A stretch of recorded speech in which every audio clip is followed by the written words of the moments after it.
ANC has committed serious crimes against black people and against South Africans, all South Africans. What are the crimes of the ANC? Let's start with black people. The biggest crime that the ANC has committed against black people is education, public education. If you look at how white people, the English first, and secondly the Afrikaners, how they turned themselves around from conditions of poverty to become middle class and wealthy. Education was at the center of that process. They built public schools for their children and made sure that their children received top education. One of the public schools I'm talking about is exactly this place where we are sitting, Wits. Wits was built by the English, supported by the mining industry right here in Johannesburg, to do what? They meant to educate the children of the English. That's why the Afrikaners later, they went next door to build the Rand Afrikaans University to do what? To do exactly what the English had been doing through Wits for their own Afrikaner children. The ANC has collapsed public schools in townships, has collapsed public schools in rural areas. It has actually collapsed universities. The quality of our universities has declined under the ANC. So what has that done? That has expanded the reservoir of black people who are uneducated, who are unemployable, and who are hopeless. So that's the first crime committed by the ANC. So when proper history is written, and by the way, like Churchill, Churchill said history would be kind to himself because he was going to write it himself, and he has written it. I'm going to write this history, so I'm not going to leave it to some amateurish historian. The second failure of the ANC is this: is the failure to add a significant component to the South African economy, a component that would provide work for black people. So again, let's go back to the English. What did they do in South Africa in relation to the economy? They built mines. At the top of those mines, you found the English and the Jews, by the way. They were the owners and the managers of those mines. Below them, the petty bourgeoisie, again, the English and the Jews.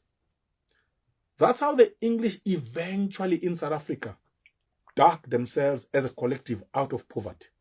And at the bottom, underground, the people who were doing the hard work, they were dying underground, were blacks. Afrikaners, what did they do? They built parastatals. Your Escoms of this world, your Telcoms of this world, your Escors of this world. To do what? To provide employment to the Afrikaners. So an Afrikaner would be found at a robot begging. He would be picked up by an average middle-class Afrikaner and say, no, you are embarrassing us. You need to go and work. And this chap would be taken to Telkom and be given a job. And a black fellow would be taught that this is your new boss, you must teach him work. So the Afrikaners built parastatals in order to provide employment to their own people. And there was also a component of industry, by the way, financed through the activities of the Bruther Bond. Your Ruperts of this world, by the way, the first Rupert was financed through arrangements involving the Bruther Bond. Now, let's come to the ANC, which is the sin it committed. What is it that the ANC has built that provides employment to black people? That's the question. Oh, look at the previous 30 years. The ANC has built nothing. You know what it has done? It has destroyed the little that the whites had built. You come from Tembisa. You know what I'm talking about. The factories around Isando, the factories around Kempton Park, which used to be bustling manufacturing centers. A lot of them have actually closed down. I come from Mpumalanga. I live in a township called Mukhuhlu. There used to be an industrial site in Mukhuhlu. You want to cry when you see that industrial site today. Nothing is happening there. And what I'm telling you, South Africans know across the country has happened. So the ANC has committed a huge sin. At the same time, it has enriched a few of its cadres. The first band was the band of Sakima Kozo, that group. Bulelani Ncuka. They are very rich. Are they creating employment for millions of black people? Show me these jobs.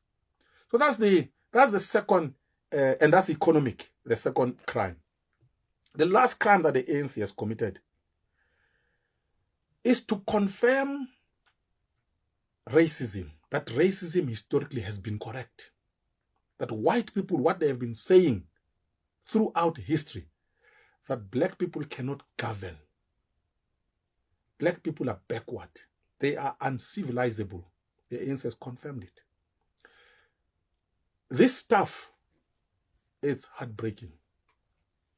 The ANC, for the sins it has committed, must never be forgiven by black people. It is the only party that enjoys the kind of overwhelming support from black people. And what did it do? It squandered our support. It made us to be the laughing stock of white people, but it also made black people to be the laughing stock of the world. The blacks of South Africa were the last hope, by the way, in the world.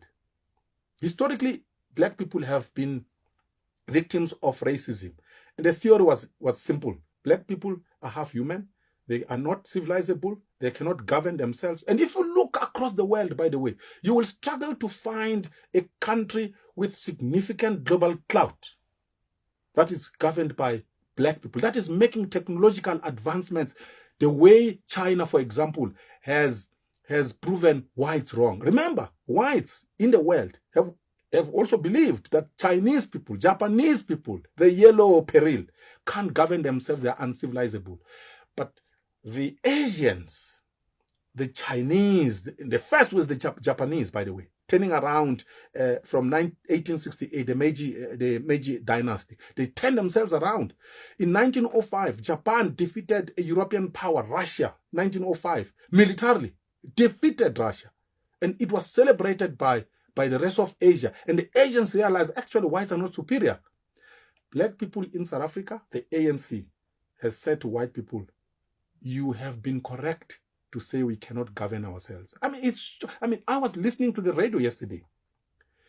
The ANC government can't even provide clean linen in a hospital called Chris Hani Baragwanath. Chris Hani must be turning in his grave, by the way, when he sees what is happening in a hospital that is named after. Clean linen. What about building a factory? So those are the sins of the African National Congress as we close this year and we say this has been a historic year. Sure.